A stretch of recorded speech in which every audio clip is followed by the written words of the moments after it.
My name is Dennis Blair. I went to Oxford as a Rhodes Scholar from Virginia in 1968 and went to Worcester College there. I spent over 30 years in the Navy and generally involved in national security issues, so it gave me a certain point of view. But what I've been concerned about recently in the Rhodes Scholarship is the lack of emphasis on the world's fight. Now, this phrase, fighting the world's fight, was not actually in Cecil Rhodes' will. It came from a letter that he wrote, but it has really been brought into the Rhodes Scholarship world lexicon, and it imposes sort of a sense of obligation on Rhodes Scholars to do something to make the world a better place, to go beyond their personal ambitions and their individual achievements. The Rhodes Trust has lost focus on the really important world's fight of today. When you review the materials that are on the Rhodes Trust site, their website, when you look at the biographies of current new Rhodes Scholars who have just been chosen, you see an emphasis on issues of diversity, on equity, on global health, on climate change. And these are all extremely important and things that it's worthy for Rhodes Scholars to worry about and spend their efforts on. But what you don't see is a realization that the liberal democratic order is being challenged again, consciously, seriously, by a group of countries who want to displace the United States, its allies and friends, the liberal democracies, from their position within the world order and replace it by one of their own.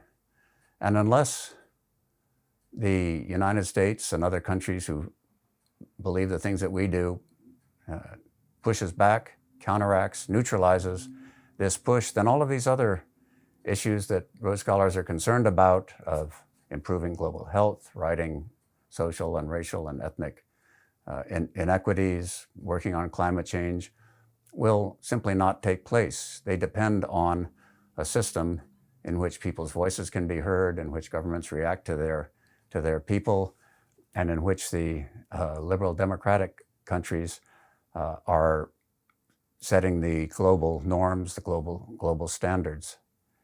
China and Russia are now pushing back against the American-led order, and this became completely explicit in 2022 on February 4th of that year, when Russia and China actually signed a sort of a manifesto declaring the sort of world that they were trying to establish.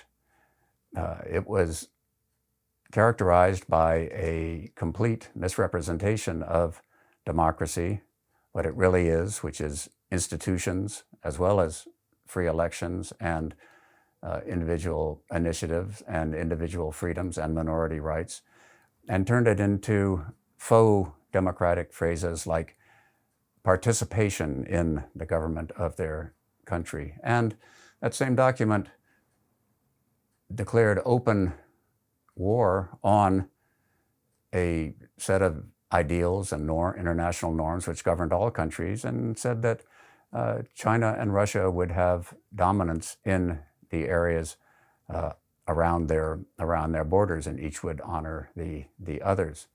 The challenge is really on, in much the same way that autocratic regimes have challenged the liberal democratic order for the last 100 years or so. In fact, ever since the Rhodes Scholarships were established. And unless we can defeat this challenge and restore the liberal democratic order, the other fights that Rhodes Scholars are now concerned with will be impossible, or at least extremely difficult, to win. Let's just take migration, for example, which is a subject of extraordinary interest by Rhodes Scholars. The last two Rhodes Scholars classes had 9 young scholars who wanted to discuss immigration, migration issues. And if you look at what's causing the immigration, migration issues, it is primarily the conscious policies of autocratic countries. Russia, for example, generates refugees. It did so in Syria with its actions there. It did so in its own country. China accepts no refugees and, in fact, maintains very large military forces up on the border of Korea in order to keep North Korean refugees out.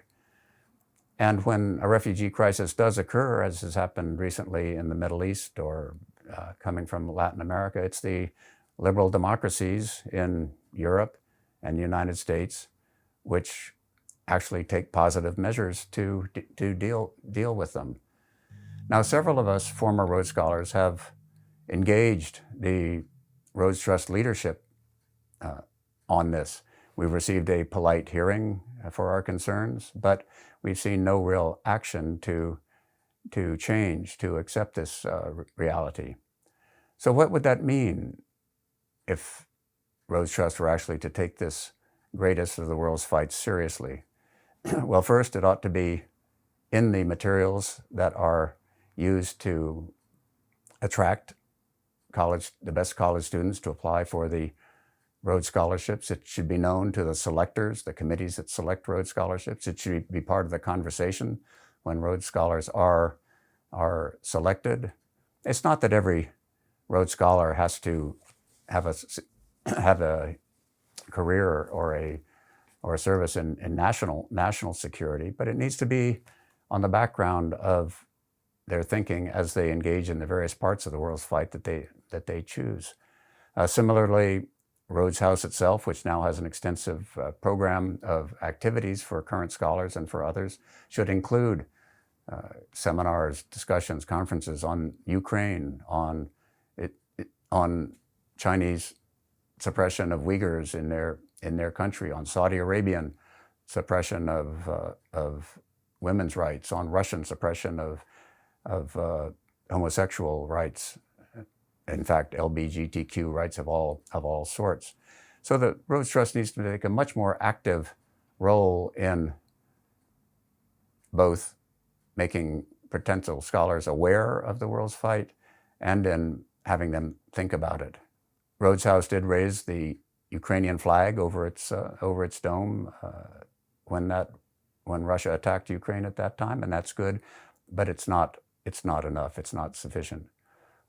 When other Rhodes Scholars and I have brought this to the attention of the Rhodes trustees, the warden, the other staff at Rhodes House, we've received a very polite hearing, some sympathy, but we just haven't seen any actual action. So the world's fight is what Rhodes Scholars ought to be engaged in, and this counteracting the authoritarian assault on liberal democratic norms is a very important part of that fight and just needs to be a bigger part of the Rhodes program.